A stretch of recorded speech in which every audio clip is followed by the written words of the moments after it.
ಕಾಂಗ್ರೆಸ್ನಲ್ಲಿ ಕಳೆದ ಕೆಲ ದಿನಗಳಿಂದ 3 ಡಿಸಿಎಂ ಹುದ್ದೆ ಸೃಷ್ಟಿ ಮಾಡಬೇಕು ಎನ್ನುವಂತ ಕೂಗು ಸಿದ್ದರಾಮಯ್ಯ ಬಣದಿಂದ ಕೇಳಿ ಬರ್ತಾ ಇದೆ.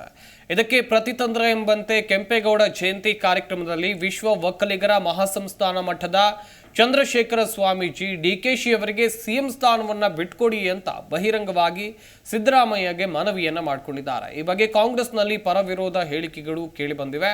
ಹಾಗಾದ್ರೆ ಯಾರ್ಯಾರು ಏನೇನು ಹೇಳಿದ್ರು ಬನ್ನಿ ನೋಡೋಣ. ವೇದಿಕೆ ಮೇಲೆ ಸ್ವಾಮೀಜಿ ಅವರು ಕೂಡ ಒಂದು ಆಗ್ರಹವನ್ನ ಮಾಡಿದ್ರು.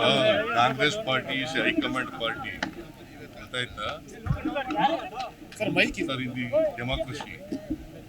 ಹೈಕಮಾಂಡ್ ಅವರಿಗೆ ತೀರ್ಮಾನ ಮಾಡ್ತಾರೆ, ಆ ತರ ನಡ್ಕೊಳ್ಳೋದು. ಸಮುದಾಯಕ್ಕೊಂದು ಡಿಸಿಎಂ ಅಂತ ಹೇಳಿ ಕೇಳಿ ಬರ್ತಿದ್ದಾರೆ, ಅದು ಅವಶ್ಯಕತೆ ಇದೆಯಾ ಸರ್? ಈಗ high command ultimately high command. Chandrashekhar Swamiji ಈಗ ಸಿದ್ದರಾಮಯ್ಯ ಸಿಎಂ ಸ್ಥಾನ ಡಿಕೆ ಶಿವಕುಮಾರ್ ಅವರಿಗೆ ಬಿಟ್ಕೊಡ್ಬೇಕು ಅಂತ ಹೇಳಿ ವೇದಿಕೆಯಲ್ಲಿ ಹೇಳಿದ್ದಾರೆ.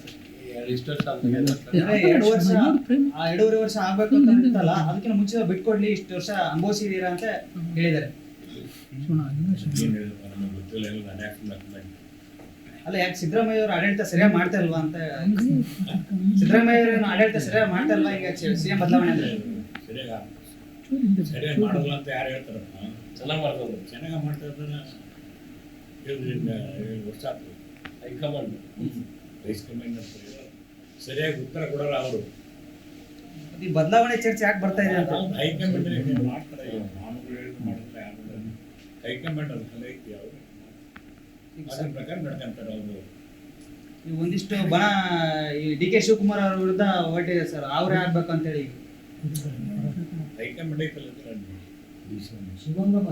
ಅಷ್ಟೇ ತಾನೇ ಸ್ವಾಮೀಜಿಯವರು ಆಯಿತು, ಅದು ಒಂದು ಕಾಲ ಬರುತ್ತೆ. ಬಟ್ ಹೈಕಮಾಂಡು ಶಾಸಕರು ತೀರ್ಮಾನ ಮಾಡುವಂಥದ್ದು. ಸ್ವಾಮೀಜಿಯವರು ಅವ್ರ ಅಭಿಪ್ರಾಯ ಹೇಳಿದ್ದಾರೆ.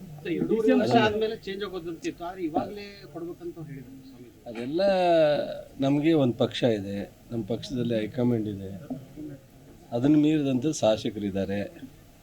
ಸೊ 2 ವರ್ಷಕ್ಕೋ 2.5 ವರ್ಷಕ್ಕೋ 1 ವರ್ಷಕ್ಕೋ ಅದೆಲ್ಲ ತೀರ್ಮಾನ ಮಾಡೋದು ಆ ವೇದಿಕೆಯಲ್ಲಿ ಮುಖ್ಯಮಂತ್ರಿಯವ್ರನ್ನ ಇದನ್ನು. ಈಗ ಸ್ವಾಮೀಜಿಯವರು ಅವರ ಅಭಿಪ್ರಾಯವನ್ನು ವ್ಯಕ್ತಪಡಿಸಿದ್ದಾರೆ. ಜಿ ಕನ್ನಡ ನ್ಯೂಸ್ ಈಗ ನಿಮ್ಮ ಮನೆಯಲ್ಲೇ ನೋಡಿ. ಎಲ್ಲ ಕೇಬಲ್ಗಳಲ್ಲಿ ಈಗ ಲಭ್ಯ.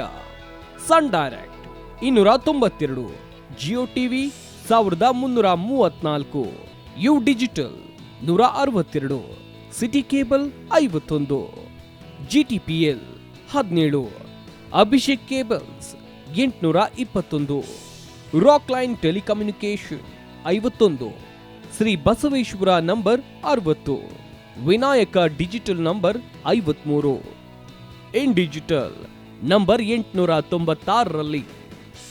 ನಿಮ್ಮಿಸ್ತದ ಜಿ ಕನ್ನಡ ನ್ಯೂಸ್ ನೋಡಿ ಆನಂದಿಸಿ.